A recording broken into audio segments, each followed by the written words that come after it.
Jordan. Jordan tapped it away. What a good defensive play. Nice play by Jordan. Magnificent. Hustle back well on defense. In the middle to Kareem. Magic on the feed from Scott. The 1980s NBA had one empire, and it lived in Los Angeles. Showtime basketball wasn't just a style, it was a spectacle. Magic Johnson was the conductor, Kareem Abdul-Jabbar, the unstoppable weapon, James Worthy and Byron Scott, the lightning-fast wings. In the Forum, under the bright lights of Hollywood, the Lakers didn't just win, they dazzled. For most players, especially rookies, stepping into that building meant surviving, not shining. The Lakers overwhelmed opponents before the first timeout, their fast breaks as lethal as Kareem's skyhook. Very few players even dared to challenge them in their own house. But on December 2nd, 1984, something different happened. A rookie guard from North Carolina, only a few weeks into his NBA career, walked into the Forum with no fear. His name was Michael Jordan, and instead of bowing to the dynasty, he went straight at them. What followed wasn't just a good rookie outing, it was a statement. Jordan didn't just score, he embarrassed legends. He attacked Kareem at the rim, stole the ball from Magic, and turned the Lakers show into his own personal stage. The Forum crowd, used to celebrating Showtime, found themselves gasping at a 21-year-old in red and black. This wasn't just a game. This was the night the NBA realized Michael Jordan wasn't going to wait his turn. December 2nd, 1984 wasn't a passing moment. It was the spark that announced a new era. At one guard, number 23, a rookie from North Carolina, Michael Jordan. The other guard is number 32, now in his sixth campaign from Michigan State, Earvin Magic Johnson. Michael Jordan was a bona fide. Before Michael Jordan arrived, the Chicago Bulls weren't just losing, they were irrelevant. The 1983-84 season ended with a 27-55 record, one of the worst in the league. Chicago basketball had no star power, no identity, and little hope. Fans were restless. The team cycled through coaches, and the Chicago stadium often echoed with empty seats. The Bulls had been searching for a savior since the days of Jerry Sloan and Bob Love in the 1970s, but the franchise spent much of the early 80s stuck in mediocrity. Rebuild after rebuild led nowhere. They tried surrounding Reggie Theus with role players, but by the mid-80s, the roster was stripped down and uninspiring. The Bulls weren't just losing games, they were losing relevance in a league suddenly booming with stars like Magic Johnson and Larry Bird. And it's all because of Magic and Bird, who changed the whole dynamic of the league. Mm-hmm. So every time I see those guys, I want them to know, man, thank you. That misery, however, had one silver lining. Chicago's collapse gave them the third pick in the 1984 NBA draft. Hakeem Olajuwon and Sam Bowie went first and second, but sitting there at number 3 was a guard from North Carolina, who had just won a national championship and Olympic gold medal. His name was Michael Jordan. From the moment he put on a Bulls jersey, Jordan brought something the franchise desperately lacked: electricity. The Bulls went from a forgotten team to must-watch television almost overnight. And by the time December rolled around, this rookie had already given fans a reason to believe their dark days might finally be ending. It's not lonely at all. Chicago has virtually doubled its attendance. When Michael Jordan first came to Chicago, he brought with him a ray of hope for lots of fans. It just shows you, though, how little the Bulls as a team really have going for them if they have to market Jordan as their sole product. By the time December 1984 rolled around, Michael Jordan wasn't playing like your average rookie. He was rewriting what a first-year guard could look like in the NBA. Through his first month, Jordan was averaging over 25 points per game, numbers that put him not just ahead of the rookie class, but among the league's elite scorers overall. The proof came in November, when Jordan dropped 45 points on the San Antonio Spurs. Just a month into his NBA career, he was already posting stat lines that most veterans never touched. That night silenced any doubts about whether his college game would translate. Jordan wasn't just fitting in, he was dominating. Well, it really can be a spectacular night for the Bulls as Jordan has come up with another steal. Michael Jordan. God with possession. Nice cross-court feed. Jordan going in, throws it up. He puts it in on an amazing move. There's great defensive effort by Jordan, who has it on the break, driving all the way in. Scott, an unbelievable move. He put it in and it counts. Can you believe that? Oh, listen to the crowd here now. Everybody is up on their feet. Jonathan Culver just screaming. Now watch him drive to the hoop. A great job by Smith. He grabs him across the arms. Every game brought a new highlight. One night, it was a soaring dunk in transition. The next, a twisting layup through 3 defenders. He wasn't waiting to learn the ropes. He was bending the game to his will, play after play. Analysts quickly labeled him the runaway Rookie of the Year favorite. Hakeem Olajuwon and Charles Barkley, the other top picks in the '84 draft, were adjusting well. But Jordan's impact was different. He wasn't just filling up box scores. He was turning Chicago into must-watch television. Reporters noted his swagger. Jordan didn't carry himself like a 21-year-old still finding his way. He carried himself like he belonged in the same breath as Magic, Bird, and Dr. J. But one question lingered. Could he do it against the best? It's one thing to torch the Spurs in November. It's another to walk into the Forum and challenge Showtime. Our Showtime era, we all know that's one of the greatest eras in basketball. You know, I think we both are probably a little, biased as far as, I still think our 87-88 team is the greatest team of all time. I know there's some other teams. You could talk about Chicago's team. Obviously, you could talk about the Golden State Warriors. We whoop all this.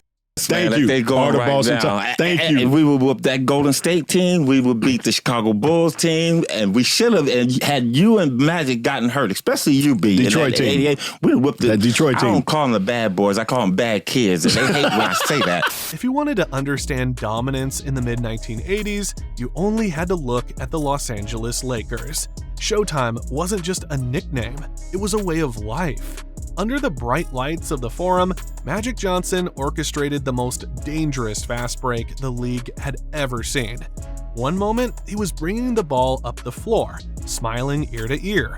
The next, he was firing a no-look pass to James Worthy for a dunk, or dropping the ball inside to Kareem Abdul-Jabbar for another skyhook. And so Showtime came in because, man, I was coming down that fast break down the middle. And, man, I get the no-looking left, right, throwing it between my legs, behind my back. And then, the brothers, Byron Duncan, James Duncan, Kareem Duncan, and the people would just go crazy. Because I told them, I said, listen, when I give it to you, I did my part. Right. I got them up out their seats. See, I got them up out their seat. You just got to Now you got to do the rest. Right. See, now if you don't do the rest, I ain't gonna give it to you no more. So them brothers said, we got it, Herb. Yeah. They used to call me Buck. Buck, we got it. So they go in, I said, once I give it to you, then they would finish it, man. The people would go crazy. That's where Showtime came in. It was a show within the game, and they started calling us the Showtime Lakers, and it was beautiful. The formula was simple but devastating. Kareem's timeless efficiency in the half court paired with Magic's genius in the open floor. Add Byron Scott's outside shooting, Michael Cooper's defense, and Worthy's explosive scoring, and you had a team that felt untouchable. By December 1984, the Lakers were already boasting the league's best record. The defending Western Conference champions were rolling, and inside the Forum, opponents rarely stood a chance. The Lakers weren't just winning games, they were humiliating teams. And on the forefront of it was all Magic. Magic's just a great basketball player. He's the best I've ever seen. He was my driving force. I just don't think there'll ever be another 6'9" point guard that smiles while he humiliates you. For the entire league, the Forum was a nightmare. Most were swallowed whole by the speed, the pressure, and the weight of facing legends. The Showtime machine was designed to expose weakness. to make young players fold under the flashing lights. So when Michael Jordan and the 9-9 Chicago Bulls walked into Los Angeles on December 2nd, nobody expected anything more than another routine Lakers win. To the Showtime dynasty, this was just another stop on their path to another finals run. But for Jordan, it was the perfect stage, the ultimate test of whether he could back up the hype against the league's most glamorous and intimidating team. From the opening tip, the Showtime Lakers looked sharp. Magic Johnson was already running the break, feeding Cooper and setting up Kareem Abdul-Jabbar inside. It looked like business as usual at the Forum. Nice lead pass by Magic, but the Bulls hustle back well on defense. In the middle to Kareem. 9-6, the Lakers by 3. On Chicago's first few possessions, Jordan didn't hesitate to attack. Michael Cooper, the Lakers' defensive stopper, picked him up on the perimeter, but Jordan went straight at him. A quick first step left Cooper half a stride behind, and Jordan slipped into the lane, gliding past help defense for an easy layup off the glass. Thomas. Keep your eye on Jordan and Cooper. Oh, what a move by Michael Jordan. The crowd buzzed. The Lakers weren't often challenged this directly, especially not in Los Angeles, where opponents usually folded under the lights. But Jordan showed no hesitation. He was making a statement, not just scoring points. By the end of the first quarter, the Lakers still held the edge, but the story had shifted. Jordan wasn't just keeping pace, he was demanding magic. Michael Jordan's in there now, and he's picking up some defense against Magic. Beautiful pass underneath to McGee. The second quarter opened with a moment that turned heads inside the Forum. Jordan found himself matched up with Magic Johnson on the wing. With a quick hesitation dribble and a sudden crossover, he left Magic leaning the wrong way. In a flash, Jordan exploded to the rim, slicing through the lane and finishing strong before the defense could rotate over. The crowd let out a mix of shock and appreciation. It wasn't often that Magic was left behind on defense. Beautiful Michael Jordan move. He's got 5. 46-33. That play set the tone. Jordan wasn't just looking to keep the Bulls close. He was dictating the tempo. But Magic Johnson wasn't about to let a crossover shake his control of the game. On the very next possession, he pushed the ball up the floor with that trademark stride, surveying the defense before the Bulls could even set. Magic slipped a no-look pass to Byron Scott in the corner. Scott rose up in rhythm and buried the mid-range jumper, a reminder that the Lakers' firepower stretched well beyond their superstar leader. People think he's a second-half player, Ted, but he starts slowly. Scott out of the corner. He's got 8. Nothing slow about his start. Lakers by 15. The Lakers had been shading extra defenders toward Jordan, but it hardly mattered. His quickness and body control let him carve out lanes that didn't seem to exist. Then came the response. Magic read a lazy pass, poked it loose, and was off to the races. The Forum erupted as he led the break himself, pushing the ball. Instead of dishing, he kept it, exploding past the last defender and hammering down a dunk that sent the building into a frenzy. In an instant, the momentum had swung right back to Los Angeles. McGee and Scott, wow. And McGee came out and hit 13 of the Lakers' first 23 points. Magic with the steal. They'll never catch him. He's got 5. 50-33, the Lakers with their biggest lead. For the Bulls, it was simple. As long as Jordan kept attacking, they had a chance. And for the Lakers, the realization was starting to sink in. This wasn't going to be another effortless night at the Forum. By the end of the second quarter, it was clear this wasn't going to be a routine night for the Showtime Lakers. Jordan had been relentless, attacking every defender thrown at him and refusing to let the Bulls fall out of reach. He racked up points in the lane, nailed a couple of pull-ups, and drew fouls that kept Los Angeles on edge. But every time Chicago looked ready to make a run, the Lakers stars answered. Kareem's skyhook was automatic. Scott and McGee provided timely scoring on the wing, and Magic orchestrated everything with his passing and pace. His steal and dunk electrified the crowd and reminded everyone that this was still the champion's floor. Chris McGee is beautiful. Coming out of halftime, the Lakers looked ready to put the game away. Kareem's skyhook was automatic. Magic was orchestrating at full speed, and Los Angeles had the Forum crowd behind them. But Jordan refused to let Chicago fold. By the middle of the third, he had already reached double figures in made field goals, a sign of just how much responsibility he was taking on for Chicago's offense. The Bulls had other contributors, but this stretch was all about Jordan making sure the game didn't slip away. Jordan and the Bulls, and the Lakers go back on defense. Jordan steps around Cooper. Beautiful. Matched up primarily with Michael Cooper, the Lakers' defensive ace, Jordan attacked with poise. On one key possession, he used a quick stutter step to freeze Cooper, then sold a pump fake that got him leaning. With just enough space, Jordan rose up and banked in a smooth mid-range jumper off the glass. It wasn't just 2 points, it was a message that even the league's premier perimeter defender couldn't fully contain him. Kareem was on a run the entire second half, and with his patented skyhook, he kept the Lakers in the game and fighting for the lead. Through the lane to try to create some space. Corzine leans and bumps. Watch where Kareem delivers this one from. Right in front of the free throw line, about a 12-footer. And right at the top of that move, too. Beautiful. From there, Jordan kept pressing. He mixed drives to the rim with pull-up jumpers, forcing the Lakers to shade extra help in his direction. Every time Los Angeles threatened to pull away, he had an answer. Jordan out of the corner. Just under 4 to play. Jordan driving. In the closing moments, the Bulls made just enough plays to steal it. Their defense forced the Lakers into rushed looks, and Jordan calmly knocked down free throws to keep Chicago in front. The Forum held its breath as the final seconds ticked away, but the upset was sealed. Bulls 113, Lakers 112. The scoreboard told the story. Chicago had stunned the league's model of excellence on their home floor. For the Bulls, it was more than a regular season win.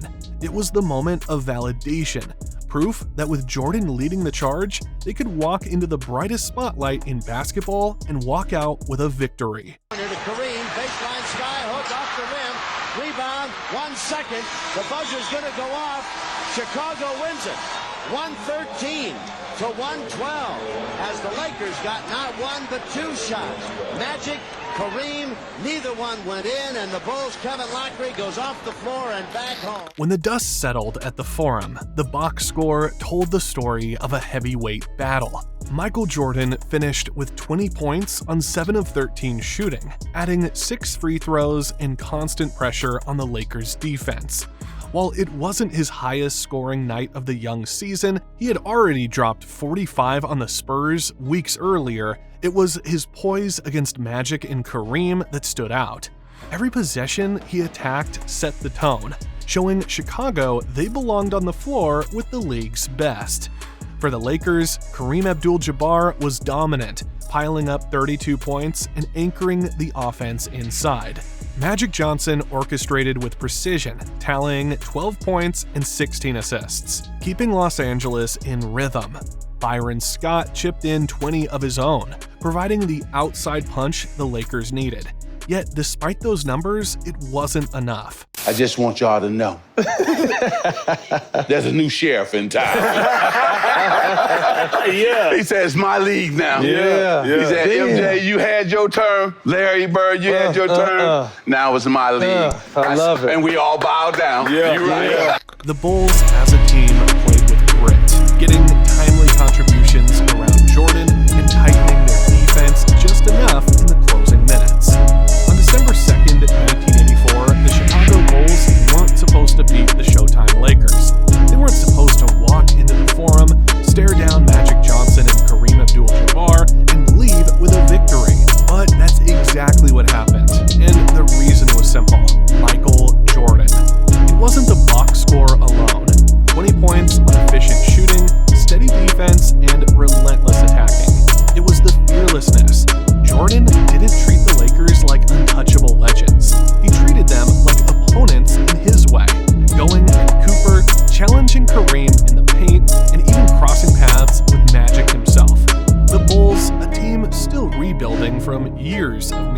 maturity, suddenly had someone who could shift the balance of power.